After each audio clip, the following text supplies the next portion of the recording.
Y como todos los jueves es momento de la columna económica que tenemos en el programa de la mano de Alejandro Otero. Hola Alejandro, Gaby Corral y Pedro Domínguez te hablan. ¿Cómo andás? ¿Qué tal Gaby? ¿Qué tal Pedro? ¿Cómo están? Todo bien, Alejandro. Vamos a empezar con una noticia no tan buena, no tan mala. Estamos hablando de la suba del gas. Están diciendo que se puede subir un 7, 8, 9%, cuando en realidad, ¿cuánto es? Bueno, es, como decíamos la semana pasada, un aumento más sobre la catarata de incremento que tuvo el año pasado. Todavía no está definido con certeza cuál va a ser el nivel del incremento para la tarifa domiciliaria, pero lo que sí se anunció es que este incremento, sea cual sea, 7, 8, 10, 12, que insisto, se suma a el incremento del 300 y pico % del año pasado, no va a ser, este aumento, sea cual fuera, insisto, no va a ser el último del año, porque hacia fin de año, al igual que sucede con la luz, está previsto otro, cuya magnitud habrá que ver, y un incremento adicional en el año 2018. Es decir, no sabemos la magnitud, pero sí sabemos que van a existir y cuáles van a ser las fechas en que se van a aplicar. Para tener mayor certeza, Pedro, esperemos que corran un poquito más los días. Por otro lado, también, Alejandro, está el famoso, o los famosos, podríamos decir, precios transparentes, que ahora el gobierno se retrotrajo. Ah, sí, un verdadero retroceso en toda la línea. Recordemos que en su momento implementó un programa que se dio en llamar precios transparentes, que lo que buscaba, según dijeron, era sincerar el interés implícito que estaba incluido en los pagos a cuotas. Recuerdan ustedes que hasta ese momento existía el famoso 12 cuotas, que a través de 12 cuotas fijas permitía que uno pudiera comprar aquello que no podía pagar de modo cash, en efectivo, en un solo pago.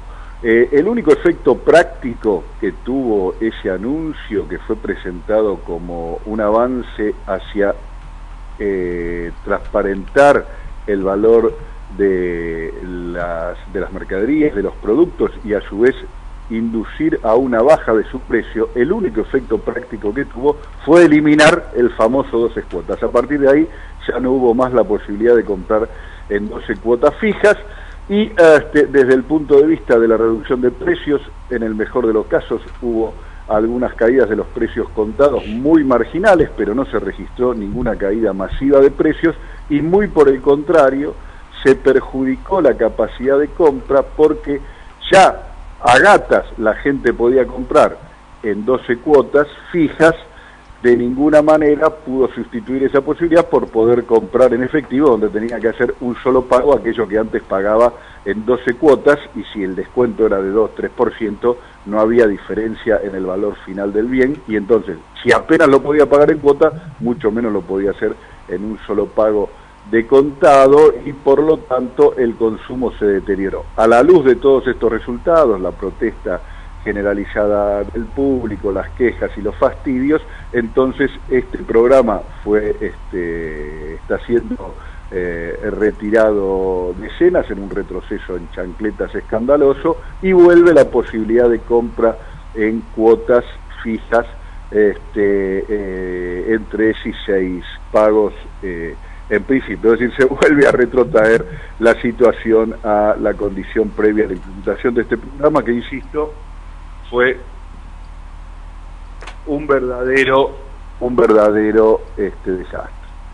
Alejandro, ahora siguiendo en sintonía con lo que es el famoso dólar, ¿qué es lo que está pasando? ¿Sube, baja, se queda estable? ¿Verdaderamente qué pasa? Bueno, a ver, yo diría que con el dólar la condición es de estabilidad, pero con el dólar me interesa, Pedro, que nos detengamos un minuto en algunos datos que se dieron a conocer ayer, datos oficiales, que tienen que ver con el dólar en el sentido del endeudamiento en dólares, ¿no? Que es, como dijimos en más de una ocasión en esta columna, un dato muy a tener en cuenta, porque el endeudamiento en dólares es un elemento central en la estrategia de este gobierno, es el recurso al que apela para financiar el sostenimiento del déficit fiscal y en este sentido ha provocado una acelerada un acelerado incremento del nivel de endeudamiento, y ayer se conocieron datos respecto de esto que, si te parece, me parece que vale la pena compartirlos y reflexionar un poco acerca de esto. ¿Te parece, Pedro? Coméntame, dale. En primer lugar, el endeudamiento creció, según el INDEC, para datos de fines del año pasado. Es decir, los datos que voy a mencionar ya son viejos porque corresponden a datos de fines del año pasado, tienen la ventaja de ser datos oficiales, es decir, no son generados por ningún centro de pensamiento opositor al gobierno, sino por el organismo oficial, por el INDEC, pero corresponden a fines del año pasado, y como la tendencia ha seguido, estos datos ya son viejos y constituyen un piso, es decir que si lo midiéramos hoy, estos valores serían más altos. El crecimiento del endeudamiento en dólares hace que a fines del año pasado la deuda externa en dólares de la Argentina llegue al total de 192.000 millones de dólares, de los cuales dos terceras partes corresponden al sector público, es el Estado el que se ha endeudado, como decíamos, siguiendo esta política deliberada de financiar el gasto público con endeudamiento externo, y un tercio corresponde a las colocaciones de los privados.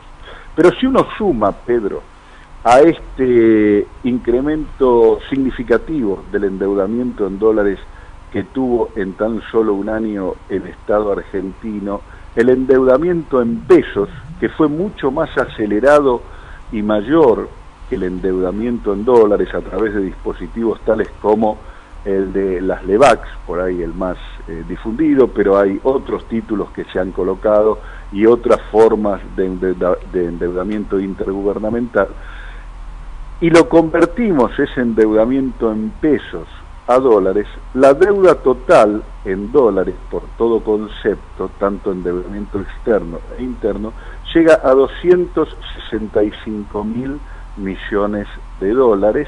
Eso equivale a un poco más de la mitad del Producto Bruto de la Argentina, son más de 5 veces las reservas que tiene el Banco Central, y constituye una cifra y un porcentaje relativo de variables claves de la economía, como decíamos, el Producto Bruto o las reservas, que el país no tenía desde hacía muchísimo tiempo. Y tengo una pregunta que tiene que ver con cuánto tiempo vamos a tardar en pagar esto, porque vos me acabas de decir números que son 5 veces lo que hay en las reservas del Banco Central. ¿Cuánto tiempo se va a tardar como país en poder pagar esto?